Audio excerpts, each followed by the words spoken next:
One thing, one thing about me is that I live my life. Mi siambiwangi ati nifanye hivi. Mimi kama ni siku ya Valentine, I don't post siku ya Valentine. Mimi na post siku nataka. Valentine yangu inaweza kuwa hata leo. Kama ni siku ya Mother's Day, mimi naweza amua hata siku ya Mother's Day ni siku tu ingine. I don't post. Father's Day I don't post. Christmas I don't post. Sijui holiday, public holidays, sijui Jamhuri Day I don't post. I don't even post my birthday. Unajua? Mimi naweza amua sasa birthday yangu ni baada ya wiki tatu, unajua? Na inakuwa birthday yangu. Meaning me, I was born different. I live different. I don't live like people the way they live.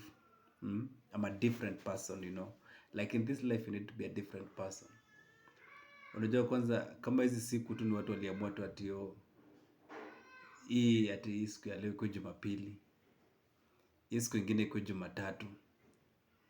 Hii siku ingine sijui what. Sijui Wednesday, Thursday. Mimi naweza amua hata Sunday ndio Thursday yangu, unajua? Yeah, you need to live different. Don't just follow people. Rules are created to be like you need to break rules so that they can create new ones. Break the rules and rule. Yeah, manzi. So mimi napendanga watu wakiwa different. Mimi napenda watu wakistay different, yani, different people, different vibes. Have different vibes, yani. Kwa mtu mcreative, yani usikuwe tu mtu kawaida. Usiache watu wakusome. Ati mtu ako anakulazimisha sijui fanya hivi na unafanya. Be different. Stay different. Wasikusome. Watu wasikusome. Sio wacha watu wakusome.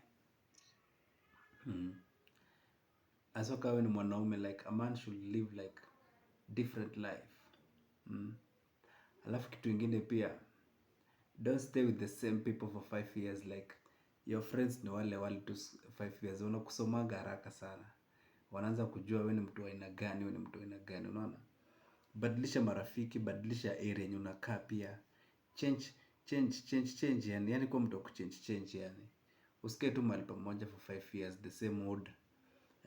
Unatokeanga tu. Wanajuanga tu, Kamseka atatokea hapa leo. Masaa fulani Kamseka ataingia. Usikuwe hivyo. Kuwa mtu ueleweki. And thank me later. Badilisha maisha. Peace manzi, watu wangu. Tuendelee kujituma, au sio?